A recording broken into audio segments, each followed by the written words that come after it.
గురూజీ 72 గంటల్లోనే ఫోన్లోని అద్భుతమైన జ్యోతిష్య పరిష్కారం చూపిస్తారు. నమ్మండి, నమ్మకపోండి, ఇది నిజం. శ్మశాన కాళి రుద్ర చౌడీదేవి ఆరాధకులు నంబర్ 1 వశీకరణ స్పెషలిస్ట్. గురూజీ మనిషి పుట్టుక నుండి చనిపోయే వరకు వచ్చే అన్ని క్లిష్టమైన సమస్యలకు పరిష్కారం ఇక్కడ లభిస్తుంది. విద్య, ఉద్యోగం, వ్యవహారం, స్త్రీ ప్రేమ, పెళ్లి, సంతానం, స్త్రీ పురుష వశీకరణం, భూవశం, భార్యాభర్తల కలహాలు, కోర్టు సమస్యలు, విడాకుల సమస్యలు, చేతబడి, అప్పుల బాధ, ఇంకా మీకు ఎలాంటి సమస్యలు ఉన్నా 72 గంటల్లోనే శాశ్వత నమస్తే, నేను మీ రవికిరణ్ శర్మ, వేలూరి, జ్యోతిష రత్న అవార్డు గ్రహీత. ఆగస్టు నెలలో ద్వాదశ రాశుల వారికి ఏ రకంగా ఉండబోతోంది, అసలు రాశి సంచారం ఏ రకంగా జరుగుతోంది, నవగ్రహాలు ఎక్కడెక్కడ ఉన్నాయి, ఏ ఏ ఫలితాలు కలుగుతున్నాయి అనే విషయాన్ని గురించి మనం చెప్పబడటం జరుగుతోంది. ఇప్పుడు ముఖ్యంగా నవగ్రహాల్లో రవి సంచారం మొట్టమొదటగా చూసుకున్నట్లయితే రవి ఆగస్టు 17 వరకు సింహరాశిలో సంచారం చేస్తున్నాడు. తదుపరి కన్యారాశిలో సంచారం చేయడం జరుగుతుంది. ఈ రవి గ్రహాలకు అధిపతి ఆయన సింహంలో సంచారం చేయడం వల్ల పాపగ్రహం అని చెప్పబడుతోంది. ఆ పాపగ్రహం వల్ల కొన్ని ఇబ్బందులు వస్తూ ఉంటాయి. తదుపరి కన్యారాశిలో సంచారం చేయడం ఉంది. సింహరాశి అధిపతి రవే కాబట్టి రవి స్వక్షేత్రంలో ఉన్నాడు కాబట్టి సింహరాశి వారికి కొంతవరకు మిశ్రమంగా అనుకూలంగా ఉంటుంది. తదుపరి కన్యారాశిలో సంచారం చేయడం జరుగుతుంది. కన్యారాశి అధిపతి బుధుడు కాబట్టి బుధుడికి రవి మిత్రుడే కాబట్టి కన్యారాశి సంచారం కూడా కొంచెం అనుకూలంగా ఉండే అవకాశాలు ఇదే ఉన్నాయి. తదుపరి చంద్రుడు 2వ గ్రహం. ఈయన నక్షత్రాన్ని బట్టి ప్రతిరోజు మారుతూ ఉంటాడు కాబట్టి నక్షత్ర సంచారాన్ని బట్టి ఈ యొక్క చంద్రబలం అది చూసుకోవడం అనేది మనకు జరుగుతూ ఉంటుంది. మరి కుజ సంచారం చూసుకున్నట్లయితే కుజుడు ఈ ఆగస్టు నెలలో తులారాశిలో సంచారం చేయడం జరుగుతుంది. తులారాశ్యాధిపతి శుక్రుడే అయినప్పటికీ కూడా ఈ కుజుడు వ్యాపార కారకుడు కాబట్టి తులారాశి వారికి అనుకూలతలు ఉంటాయి. అలాగే బుధుడు తదుపరి గ్రహం సింహరాశిలో సంచారం చేస్తుంది. బుధుడు వ్యాపార కారకుడు, బుద్ధికారకుడు, విద్యా ఉద్యోగ కారకుడు కాబట్టి సింహరాశి సంచారం చేయడం వల్ల సింహరాశి అధిపతి రవి కూడా ఉద్యోగకారకుడు కాబట్టి బుధుడు అనుకూలంగా ఉన్నాడు. అట్లాగే తదుపరి బృహస్పతి యొక్క గురు సంచారం కర్కాటక రాశి సంచారం.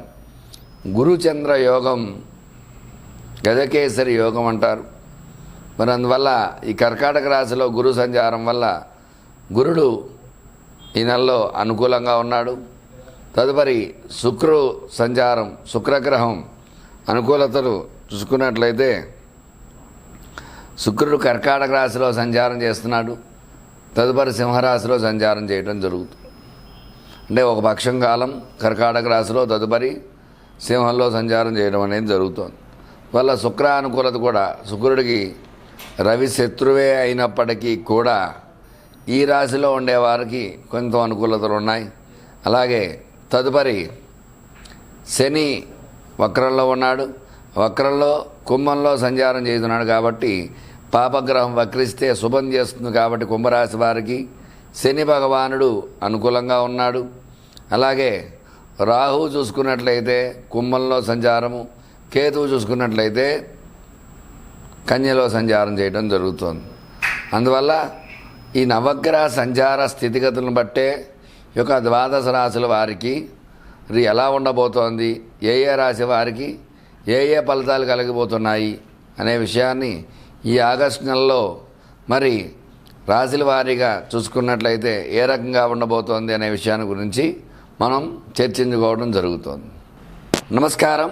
ఆగస్టు నెలలో తులారాశి వారికి ఏ రకంగా ఉండబోతోంది, ఎలాంటి అనుకూలతలు ఉన్నాయి, ఎలాంటి ప్రతికూలతలు ఉన్నాయనే విషయాన్ని గురించి క్షుణ్ణంగా చెప్పడం జరుగుతోంది. తులారాశి అధిపతి శుక్రుడు అనుకూలంగా ఉన్నాడు కాబట్టి ఈ రాశి వారికి అన్ని రకాలుగా కూడా విజయకేతనం ఎగరవేసే అవకాశం ఉంటుంది. ఆరోగ్యపరంగా గతంలో ఉన్న ఇబ్బందుల నుంచి బయటపడి ఆరోగ్యం బాగుంటుంది. అనారోగ్య సమస్యల నుంచి బయటపడి ఆరోగ్యంగా ఉండడం జరుగుతుంది. అట్లాగే వ్యాపార పరంగా చూసుకున్నట్లయితే వ్యాపారం బాగుంటుంది. వ్యాపార పరంగా గతంలో కంటే కూడా సమస్యలు, గతంలో ఉన్న నష్టాల నుంచి బయటపడే అవకాశం వ్యాపారవేత్తలకి అవకాశం ఎక్కువగా ఉంటుంది. ఉద్యోగపరంగా చూసుకున్నట్లయితే ఈ నెలలో ఖచ్చితంగా ఉద్యోగం వచ్చే అవకాశం ఉంటుంది. అనుకున్న ఉద్యోగం సాధించే అవకాశం ఉంటుంది. అలాగే చదువుకునే పిల్లలు విద్యా పరంగా చూసుకున్నట్లయితే చక్కటి ఉత్తీర్ణతో పాస్ అవ్వడము, అనుకున్న రీతిలో ఆ ర్యాంకులు సాధించడము అట్లాంటి అవకాశాలు ఈ తులారాశి వారికి విద్యపరంగా ఖచ్చితమైన అనుకూలతలు ఉన్నాయి. అలాగే వివాహ ప్రయత్నం చేసేవారికి ఈ నెలలో గట్టి ప్రయత్నం చేసినట్లయితే త్వరగా వివాహం సంబంధం కుదరటము, తద్వారా వివాహం అనుకూలించడము ఇట్లాంటి అవకాశాలు ఖచ్చితంగా ఉంటాయి. అట్లాగే సంతానం గురించి ఎదురు చేసేవారికి ఈ నెలలో 60% వరకు ఖచ్చితమైన అనుకూలత, ఎందుకంటే గ్రహానుకూలత ఈ రాశికి ఎక్కువగా ఉంది. అనుకూలతలు ఖచ్చితంగా ఉన్నాయి కాబట్టి వీళ్ళు సంతానంలో శుభ వార్తలు వినే అవకాశం ఖచ్చితంగా ఉంటుంది. అలాగే వ్యవసాయ పరంగా చూసుకున్నట్లయితే వ్యవసాయదారులకి అనుకూలంగా ఉంటుంది. వ్యవసాయం పంటలు బాగా పండుతాయి. అట్లాగే కోర్టు వ్యవహారాల్లో ఈ నెలలో ఖచ్చితంగా అనుకూలంగా తీర్పులు వచ్చే అవకాశాలు ఖచ్చితంగా ఉన్నాయి కోర్టు వ్యవహారాలు. అట్లాగే మొత్తం మీద చూసుకున్నట్లయితే ఈ స్టాక్ మార్కెట్లో స్టాక్స్ పెరగడము, తద్వారా లాభాన్ని ఆశించడం ఇట్లాంటి అవకాశాలు. సినీ పరిశ్రమగా చూసుకున్నట్లయితే సినీ రంగంలో విజయకేతన ఎగరవేయటము చక్కగా బాగుంటుంది. సినిమాలు అవన్నీ కూడా బ్లాక్ బస్టర్ అవ్వడము, చిన్న పరిశ్రమల వారికి కూడా చిన్న పరిశ్రమ వారికి కూడా అనుకూలత యోగాలు ఖచ్చితంగా ఈ తులారాశి వారికి ఉన్నాయి.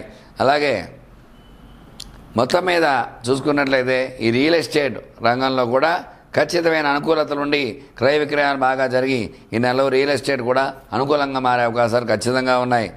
అలాగే మొత్తం మీద చూసుకున్నట్లయితే ఉద్యోగం, వ్యాపారం ఏ పరంగా చూసుకున్నా సరే ఈ రాశి వారికి అనుకూలత లేకుండా, అయితే వీళ్ళపైన ఈర్ష్య, అసూయ, ద్వేషాలు ఎక్కువగా ఉంటాయి కాబట్టి వీళ్ళు ఆంజనేయ దండకాన్ని ప్రతినిత్యం పారాయణ చేయటము, అట్లాగే దేవి కవచాన్ని నిత్యము పారాయణ చేసి అమ్మవారికి పరమాన్నం నివేదన పెట్టడం ద్వారా ఖచ్చితంగా ఈ నెలలో ఈ ఈర్ష్య, అసూయ, ద్వేషాల నుంచి బయటపడి అనుకూలంగా ఖచ్చితంగా ఉండే అవకాశాలు, నరదృష్టి, నరకోశం నుంచి బయటపడే అవకాశం ఖచ్చితంగా ఉంటుంది.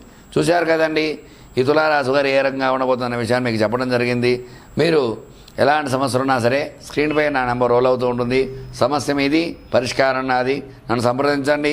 ఖచ్చితంగా మీకు అనుకూలంగా మార్చే సమర్థత ఉంది కాబట్టి ఖచ్చితంగా ఎలాంటి పరిష్కారం ఉన్నా, ఎలాంటి సమస్య ఉన్నా దానికి పరిహారం చేసి దైవ బలాన్ని మీకు చేకూర్చగల వాడిగా నేను చెప్తున్నాను. మీకు నమస్కారం.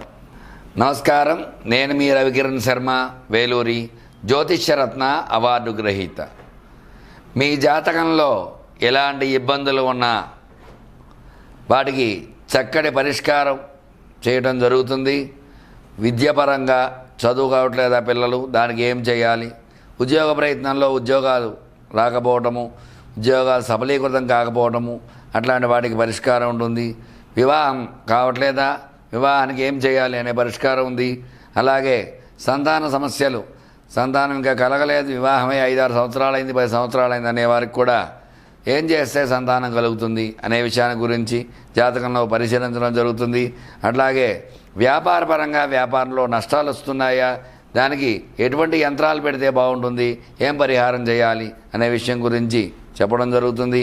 వ్యాపారపరంగా స్టాక్ మార్కెట్స్, రియల్ ఎస్టేట్ రంగంలో కూడా ఎలాంటి ఇబ్బందులు ఉన్నా సరే వాటికి చక్కటి పరిష్కారం అన్ని రంగాల్లో కూడా విద్య, ఉద్యోగము, వ్యాపారము, ఆరోగ్యము, కోర్టు వ్యవహారాలు, రాజకీయము, సినీ రంగము ఇట్లా ఏ రకంగా ఎలాంటి సమస్యలు ఉన్నా సరే మీ సమస్యలన్నిటి కూడా ఖచ్చితంగా మీ జాతకం పరిశీలన విశేషంగా చేసి మీరు ఇబ్బందులు పడుతుంటే ఆ ఇబ్బందులు ఎందువల్ల పడ్డారు, ఇంతకుముందు ఎలా పడ్డారు, ఎందుకోసం పడ్డారు, ఇప్పుడు దాన్ని ఎలా బయటపడాలి అనే విషయాన్ని గురించి వివరంగా జాతక పరిశీలన చేసి ఖచ్చితంగా దాన్ని పరిష్కారం చేసి మీకు అనుకూలంగా చేయగల సమర్థత ఉన్నవాడిని కాబట్టి మీకు ఎలాంటి సందేహాలున్నా స్క్రీన్పై నా నెంబర్ రోల్ అవుతుంది కాబట్టి ఖచ్చితంగా నన్ను సంప్రదించినట్లయితే సమస్య మీది, పరిష్కారం నాది. మీ రవికిరణ్ శర్మ, జ్యోతిష్యరత్న అవార్డు గ్రహీత. నమస్కారం.